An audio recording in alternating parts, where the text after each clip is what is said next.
Oke, berarti kesimpulan hari ini apa nih Pak Tung? Rahasia orang Tionghoa. Ya, saya akan sampaikan pengalaman saya bergaul dengan banyak konglomerat begitu ya. Baik yang nomor sekian, nomor sekian, nomor sekian. Dan ternyata mereka mendidik anaknya dengan kecerdasan keuangan yang berbeda dengan orang biasa. Sekarang akan saya share kecerdasan keuangan dalam waktu 5 menit. Kita sekolah, setelah lulus sekolah disuruh apa? Kerja, tapi kita tidak diajarin ngelamar kerja. Kerja untuk apa? Cari uang.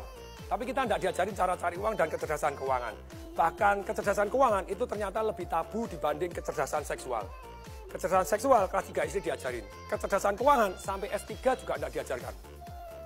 Nah, kecerdasan keuangan dimulai dengan kita tahu 2 hal.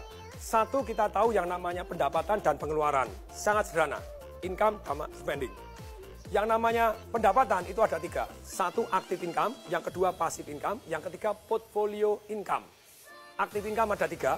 Satu adalah kita sebagai karyawan, itu active income. Kemudian yang kedua kita sebagai profesional, jadi dokter, jadi lawyer, di mana Anda harus ada Anda baru dapat income. Yang ketiga dari active income adalah sebagai pengusaha, tapi usahanya belum autopilot. Jadi terpaksa harus Anda merangkap direktur kebersihan, direktur pembelian, termasuk direktur penjualan, semua Anda rangkap.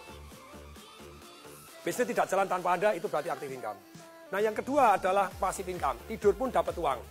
Ruko yang disewakan, properti yang disewakan, tanah dibagi hasil, sarang walet, hias, terus kemudian punya franchise yang luar biasa yang jalan tanpa kita, punya multi level yang jalan tanpa kita, agen asuransi yang agen-agennya sudah jalan tanpa kita. Dan tentu saja passive income ini sangat penting. Tapi sayang sekali banyak orang tidak punya goal, punya passive income. Akibatnya seumur hidup kerja tidak punya passive income, begitu dia tidak bekerja, hidupnya susah. Yang ketiga adalah portfolio income. Apa itu? Secara sederhana, portfolio income adalah capital gain. Sayangnya, hanya orang punya biasanya cuma rumahnya dia saja. Kalau rumahnya dia saja, yang terjadi, ya rumahnya meningkat. Dulu saya beli rumah misalnya 2,4 M, sekarang 25 M. Berarti ada 22,6 M, itu invisible income. Tidur tambah kaya. Nah ini padahal harusnya lebih dari 1, jadi Anda tambah kaya tanpa disadari. Pengeluaran secara umum ada yang namanya produktif dan ada yang namanya konsumtif. Kalau yang namanya produktif, itu tentu saja yang untuk investasi tadi, untuk passive income dan untuk portfolio income. Yang produktif, ada juga yang konsumtif.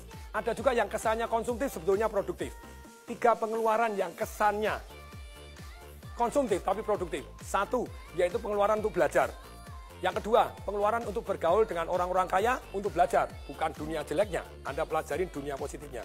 Yang ketiga, pengeluaran untuk amal. Kelihatannya konsumtif, tapi sebetulnya membawa berkat luar biasa untuk kita.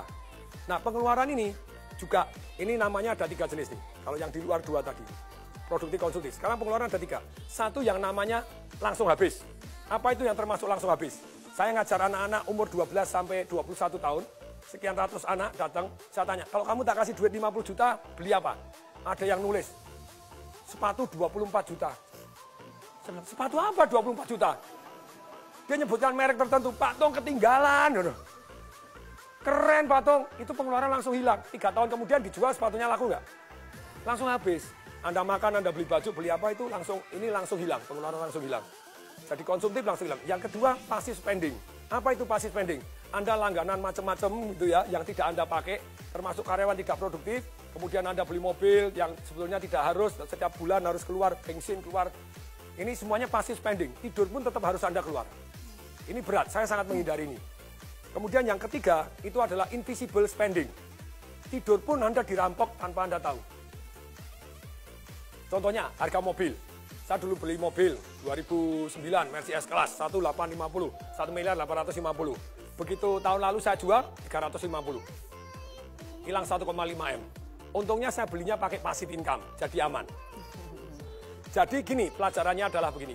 Selama Anda belum punya income, saya bilang seperti anak-anak kecil tadi. Negara ini bangkrut, rakyat-rakyatnya miskin. Kenapa? Karena belum punya income, sudah pinter boros-boros. Yang kedua, banyak orang miskin tetap miskin karena baru aktif income sudah kebanyakan gaya. Menurut hukum fisika, hukum alam ciptaan Tuhan, gaya sebanding lurus dengan tekanan.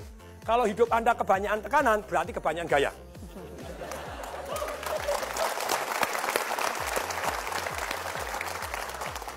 Jadi begini, boleh nggak kita gaya? Boleh. Ketika pasif income Anda jauh lebih besar dibanding gaya hidup Anda, maka Anda hidupnya tanpa tekanan. Semoga mulai hari ini kecerdasan keuangan juga diajarkan di sekolah. Salam dahsyat.